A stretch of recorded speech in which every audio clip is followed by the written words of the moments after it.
Olá pessoal, tudo bem? Sejam todos bem-vindos ao meu canal para mais um vídeo que vamos falar sobre as ações do vento nas estruturas. E hoje é mais uma aula teórica, uma aula explicativa do que seria esse coeficiente γz, que a gente conhece como um coeficiente que vai dizer acerca da estabilidade das estruturas. Se a estrutura é de nós rígidos, é de nós móveis, se eu tenho que considerar as ações do vento, se eu não tenho e tal. É o coeficiente γz que baliza essas indicações. E nós vamos entender primeiro, né, assim, como calcular esse γz. É um conhecimento até bastante simples, o conceito é simples, mas é um cálculo um pouco trabalhoso. Esse já é o terceiro vídeo desta série, então até o momento nós já sabemos calcular as ações do vento nas estruturas, certo? Em cada nó. Então, aqui eu tenho um exemplo do que seria um pórtico, certo? Este é um pórtico da minha estrutura, em que essas setinhas azuis, aqui, elas indicam a ação do vento em cada nó deste pórtico, certo? Eu consigo calcular esta ação do vento, essa força em quilonewtons. Eu já consigo fazer isso. Além disso, nós temos uma outra coisa, que é cada pavimento do nosso prédio, ele tem um peso, uma carga mesmo, um peso vertical. Então, por exemplo, aqui no meu térreo, eu estou considerando que o contrapiso ele está apoiado diretamente no solo. Então, no meu térreo, quais são as cargas que eu vou ter? Eu vou ter as cargas das vigas, a carga do pilar, certo? E as cargas das alvenarias, eventualmente, certo? No meu térreo. Eu estou pensando assim, ó, em todo o meu pavimento térreo, qual que é a carga? Eu representei ela por isso aqui. Agora, vamos para o meu tipo 1. Qual é a carga deste pavimento tipo 1? É a soma da carga de todas as lajes, mais a soma da carga de todas as vigas, mais a soma da carga de todos os pilares deste tramo aqui. Do P1, do P3, do P5 e de todos os outros, né? No caso, este pórtico, eu estou considerando como um exemplo, mas na verdade é de toda a estrutura neste nível do meu tipo 1. Quando a gente tem o pavimento tipo, é uma grande vantagem, porque ele se repete. Então, o pavimento tipo 2, a carga é a mesma. Tipo 3, a carga é a mesma.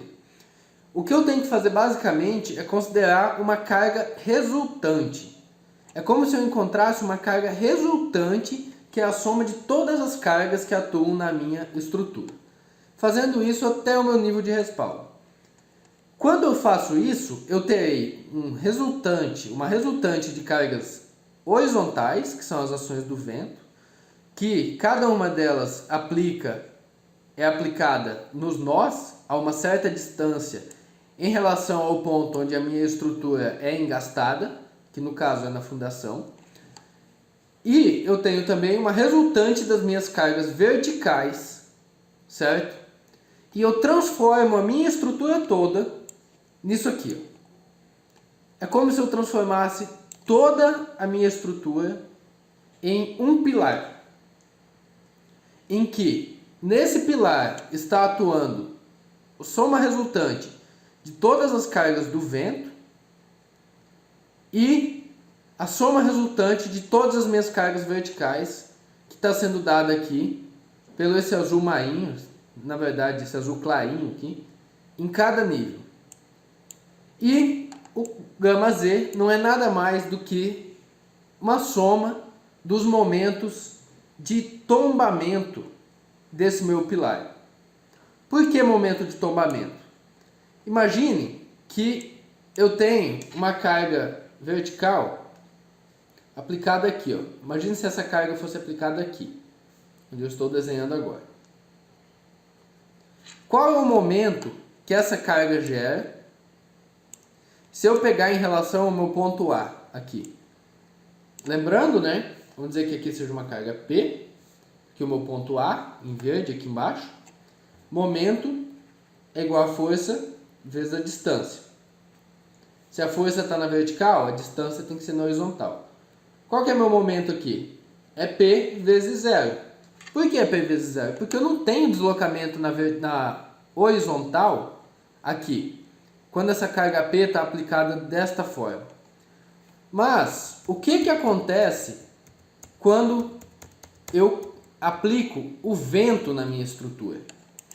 O vento vai fazer com que essa minha estrutura ela se deforme. Esse meu nó que estava aqui, ele passa para a posição deformada aqui e sofre um deslocamento ΔS. Então, a partir desse ponto, essa minha carga P1, ela vai ter uma distância ΔS1. A minha carga P2 vai ter uma distância ΔS2. E assim por diante. E então, eu tenho que fazer um somatório dos momentos da minha carga vertical e um somatório dos momentos das minhas cargas horizontais. Tudo isso em relação ao ponto A. Vocês podem estar se perguntando, ok, entendi. Mas como eu encontro esse deslocamento ΔS? Esse deslocamento ele é obtido a partir dos conhecimentos de mecânica das estruturas, de teoria das estruturas, através do software livre F2, certo? Faremos isso nas próximas aulas. E o momento devido ao vento, a gente já pode calcular, porque a gente já tem a carga característica do vento. O que a gente precisa fazer é considerar as combinações e a gente já tem essas distâncias das cotas, que é basicamente a distância até os nós, certo? Que é calculado aqui. Por exemplo, o primeiro nó, o meu térreo, ele está a 1,5 m. O tipo 1, ele está a 4,5 m. Então é simplesmente eu multiplicar. Vamos dizer que essa carga aqui, ela seja V1. Essa carga superior, V1. Essa aqui é a V2, V3, Vn, por exemplo. O meu momento, que é originado pelas cargas horizontais, é esse momento de primeira ordem total de cálculo, que vai ser simplesmente V1, força, vezes a distância.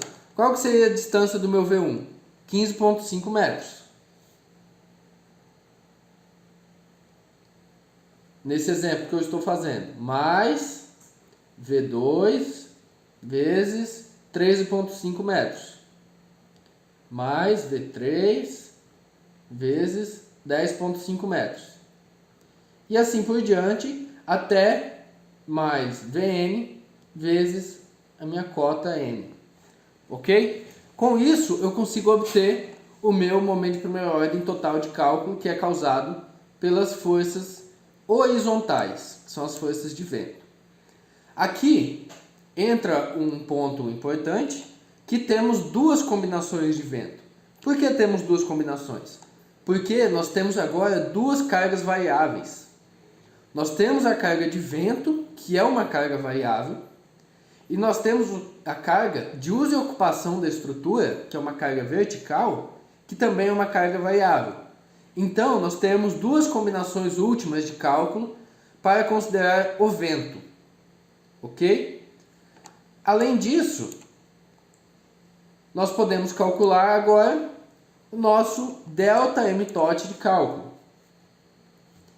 O delta mtot de cálculo vai ser simplesmente P1 vezes ΔS1 mais P2 vezes ΔS2.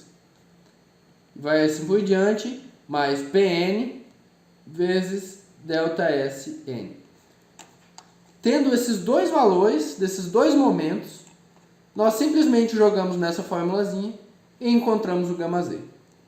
Então, o conceito é bem simples, mas vocês viram que para encontrar essa carga de vento já dá trabalho, tem que fazer as considerações nos níveis, nos nós e tal, que foi o que a gente viu nas aulas 1 e 2. E para calcular essas cargas verticais, dá mais trabalho ainda porque a gente tem que computar o peso de toda a estrutura, certo? Então é isso que nós faremos nas próximas aulas. E tem ainda outro ponto que eu gostaria de falar com vocês, que nós teremos duas combinações de vento, ou seja, dois pilares destes que nós vamos analisar, e nós ainda temos que levar em conta um outro fator, que é o desaprumo. Sempre que temos estruturas altas, nós temos, por uma questão executiva mesmo, um desaprumo da estrutura. O pilar ele nunca fica exatamente um em cima do outro. Ele dá uma variaçãozinha para um lado ou para o outro. Essa variação do desaprumo causa um deslocamento ΔS. E esse deslocamento ΔS, junto com essa carga P, causa um momento. Então, além das duas condições de cálculo devido ao vento, as duas combinações do vento, teremos ainda um cálculo do desaprumo. Então, vamos falar um pouco sobre os efeitos do desaprumo e como eu vou calcular este desaprumo. Certo? Então, basicamente, essas imperfeições globais do desaprumo dizem o seguinte: na verificação do estado limite último das estruturas reticuladas, devem ser consideradas as imperfeições geométricas do eixo dos elementos estruturais na estrutura descarregada. Essas imperfeições podem ser divididas em dois grupos, imperfeições globais e imperfeições locais. Essas imperfeições locais já se trata lá quando o lambda é maior do que 90, nós devemos considerar essas imperfeições locais para o cálculo dos pilares, certo? Mas não vem ao caso aqui no nosso vídeo. O que nós queremos trabalhar é com as imperfeições globais. Como que eu calculo qual é esse deslocamento, qual que é esse desaprumo na minha estrutura? Basicamente, o que temos que fazer é ter o conhecimento que o meu ΔI mínimo, o que é esse ΔI? É esse deslocamento aqui, ó, que a minha estrutura faz com a vertical. Esse ΔI mínimo é 1 sobre 300, o máximo é 1 sobre 200, então isso a gente já pode botar na cabeça. O H é a altura da minha estrutura como um todo, desde a fundação, está aqui, certo? E o N é o número de prumadas de pilares no pórtico plano. Então, se eu estou considerando o meu vento atuando assim, ó, se eu estou com essa hipótese, qual é o meu valor de N? É 3. Então, eu tenho 1, 2, 3. Ok? Com isso, o que nós podemos fazer? Simplesmente aplicar estas formulazinhas. Quando eu calculo o ΔA, que é esse deslocamento, eu vejo qual vai ser o valor que vai dar aqui. Para calcular o ΔA, primeiro eu preciso calcular o ΔI. Se esse ΔI der menor do que o mínimo, eu adoto o mínimo aqui, certo? E se ele der maior do que o mínimo, eu adoto o máximo aqui nesse cálculo do ΔA. Então eu calculo o ΔI. Θ. Eu calculo o θ1 e depois calculo o θA, só aplicando nessas formulazinhas.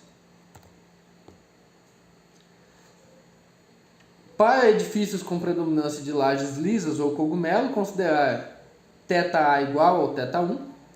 E para pilares isolados e em balanço, deve-se adotar θ1 igual a 1 sobre 200.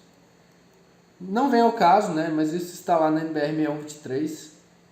Não, desculpa, na NBR 6118, em alguns outros casos.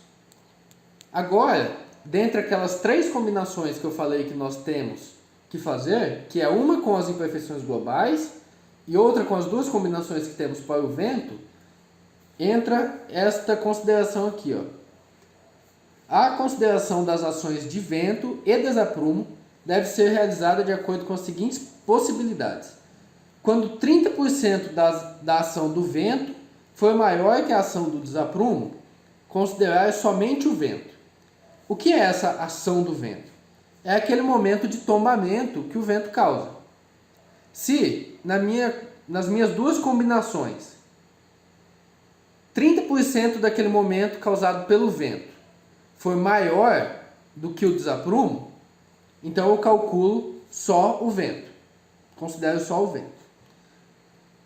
Outra hipótese, quando a ação do vento for menor que 30% da ação do desaprumo, considera-se somente o desaprumo, respeitando a consideração do θ1 mínimo, conforme definido acima, que no caso foi definido θ1 mínimo aqui. Então calculei a minha ação do desaprumo, o meu momento causado pelo desaprumo. E 30% da ação do desaprumo já é maior do que o vento. Então eu considero somente o desaprumo. É isso que está dizendo aqui. E a opção C, nos demais casos, considera-se a ação do vento e do desaprumo, sem a necessidade de considerar θ1 mínimo. Então, eu considerei A e B e não se encaixou em nem A e nem em B. Então eu venho para C e aqui eu não preciso considerar o θ1 mínimo. Então, se neste cálculo aqui, ó, do θ1, desculpa, tinha dado o mínimo, eu esqueço o mínimo e calculo com o valor real. E daí eu calculo a ação do desaprumo e nessa combinação admite-se considerar ambas as ações atuando na direção e sentido como equivalentes a uma ação do vento. Portanto, como carga variável, artificialmente aplicada para cobrir a superposição. Isso aqui está querendo dizer que eu posso considerar o desaprumo como se fosse uma carga de vento. E lá no F2 a gente consegue fazer essa equivalência, certo? A comparação pode ser feita com os momentos totais na base da construção em cada direção e sentido da aplicação da ação do vento, com o desaprumo calculado com θA sem considerar θ1 mínimo. Ok? Isso aqui pode ter ficado meio confuso, é mesmo, mas quando a gente for resolver o exemplo numérico, isso vai ficar mais claro. Aqui a gente vai falar um pouquinho sobre os coeficientes para combinações, em que basicamente nós temos 1.4 para as permanentes e 1.4 para as cargas variáveis. E além disso, né, nós teremos aqui esse psi0, que vai ser para locais em que há predominância de pesos de equipamentos permanentes por longos períodos de tempo, ou seja, para edifícios. Se tratando de edifícios, quando formos fazer a combinação, psi0 vale 0,7 e o vento vale 0,6. Ok?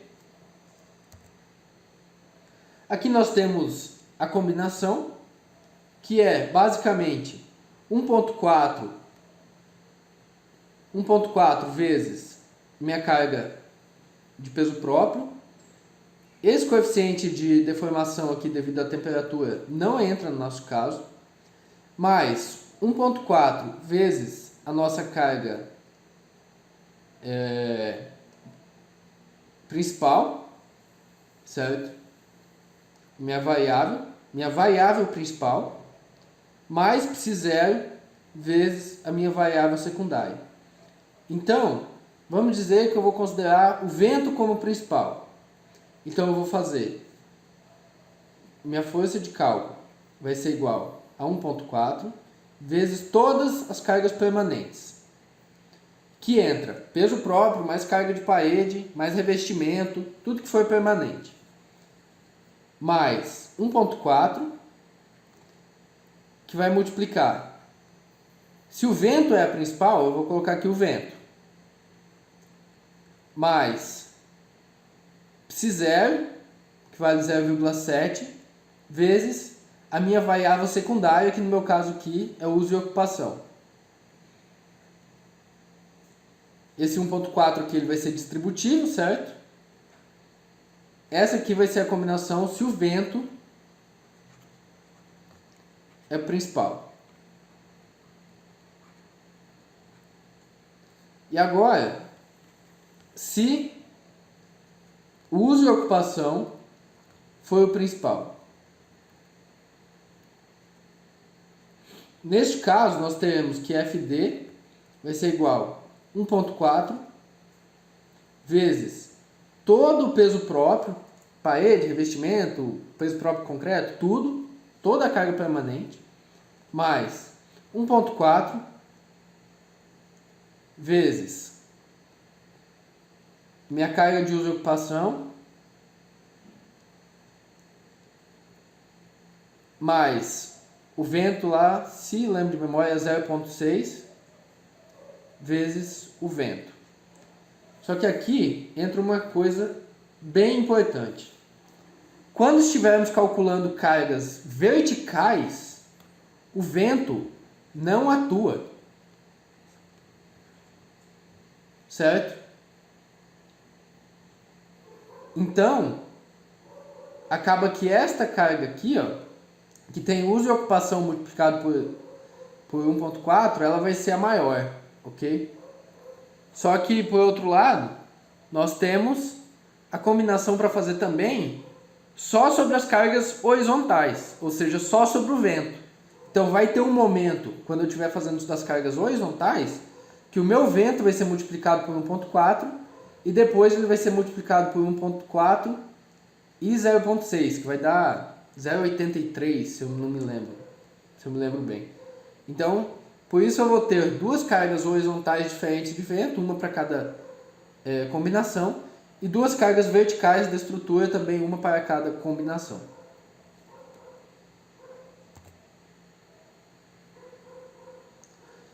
Generalidades. Os processos aproximados apresentados nestes itens da norma 6118, NBR 6118 de 2014, podem ser utilizados para verificar a possibilidade de dispensa da consideração dos esforços globais de segunda ordem, ou seja, para indicar se a estrutura pode ser considerada como nós fixos ou como nós móveis. Para que a gente calcula o gama Z? Para saber se eu preciso considerar o vento ou não na minha estrutura. Certo? Tem os limites e a questão aqui dos módulos de elasticidade, etc. Mas eu vou finalizar essa aula por aqui, porque já tem muito conceito. E agora a gente vai para a parte prática, para aplicar esses conceitos que eu vi agora nos cálculos. Depois a gente volta, porque senão quando a gente for fazer as próximas, vocês já não lembram mais, certo? Então, nas próximas aulas práticas, nós vamos calcular o peso próprio da nossa estrutura e qual é o momento de tombamento, etc. E depois a gente volta para cá, para ver essa questão dos módulos de elasticidade. Certo? Muito obrigado quem viu até aqui. Se inscreva, deixa o like, por favor. Deixa o like no canal, porque isso ajuda muito e este conteúdo está disponível de graça para todos que quiserem ver e aprender. Dá um trabalhinho para fazer. E a forma como eu peço para que vocês retribuam é compartilhando, comentando, deixando like, etc. Muito obrigado e até a próxima. Valeu!